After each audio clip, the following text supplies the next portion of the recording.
लोकसभा निवडणुकीच्या दृष्टीने राज्यातील राजकीय वातावरण चांगलंच तापल्याचं पाहायला मिळतंय। अनेक ठिकाणी उमेदवारीवरून नाराजी नाट्य पाहायला मिळतंय। यामुळे भाजपमध्ये बंडखोरी वाढण्याची शक्यता देखील निर्माण झाली आहे। यातील एक मतदारसंघ म्हणजे माढा लोकसभा। या मतदारसंघात भाजपनं रणजितसिंह नाईक निंबाळकरांना उमेदवारी दिली आहे। त्यामुळे धैर्यशील मोहिते पाटील नाराज झालेत। मोहिते पाटील निवडणूक लढवण्याच्या तयारीत आहेत, मात्र ते कोणत्या पक्षाकडून निवडणूक लढवणार याबाबत संभ्रम कायम आहे। संपूर्ण बातमी पाहूयात। त्याआधी तुम्ही HPN मराठी न्यूज चॅनलला सबस्क्राइब केलं नसेल तर नक्की सबस्क्राइब करा आणि बेल आयकॉनवर क्लिक करून नोटिफिकेशन्स मिळवा, जेणेकरून आमचे अपडेट्स लवकरात लवकर तुमच्यापर्यंत पोहोचतील। तर रणजितसिंह नाईक निंबाळकरांनी उमेदवारी जाहीर झाल्यानंतर लगेचच प्रचाराला गाठीभेटी घेण्यास सुरुवात केली आहे। अनेक ठिकाणी बैठकांचं सत्र सुरू आहे।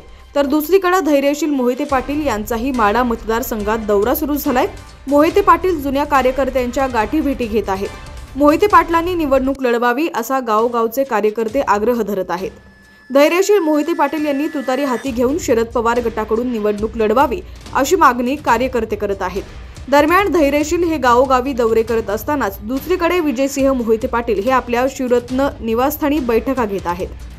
दरम्यान धैर्यशील मोहिते पाटील हे जरी गावोगावी दौरे करत असले आणि कार्यकर्ते जरी त्यांना हाती तुतारी घेण्याची विनंती करत असले तरी त्यांनी अद्याप त्यांचे पत्ते खुले केलेले नाहीत। कुणाकडून निवडणूक लढवणार याबाबत त्यांनी अद्याप कोणतेही वक्तव्य केलेले नाहीये। राष्ट्रवादी काँग्रेसचे नेते शरद पवार यांच्याकडून मोहिते पाटील निवडणूक लढवण्याची शक्यता वर्तवली जाते, मात्र शरद पवार त्यांच्या हाती तुतारी देणार का हा देखील प्रश्न उपस्थित केला जातोय। कारण महादेव जानकर हे देखील माढा लोकसभा मतदारसंघातून निवडणूक लढवणार आहेत। याबाबत त्यांनी देखील शरद पवार यांची भेट घेतली आहे।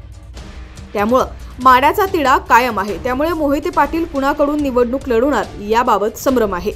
जनतेच्या मनातील भावना जाणून घेण्यासाठी माढा मतदारसंघात मी दौरे करत असल्याचं धैर्यशील यांनी प्रसार माध्यमांना सांगितलं।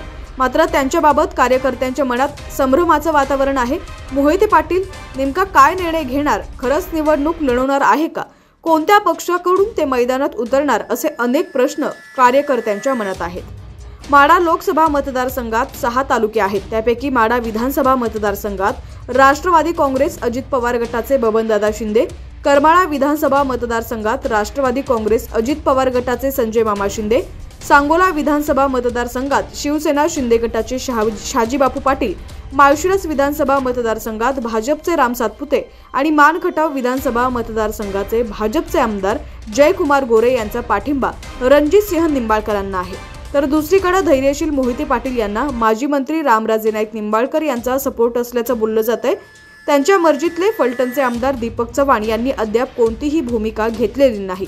मात्र विजयसिंह मोहिते पाटील यांनी बोलवलेल्या बैठकीला दीपक चव्हाण उपस्थित होते, त्यामुळे ते मोहिते पाटील यांना पाठिंबा देतील अशी देखील चर्चा सुरू आहे।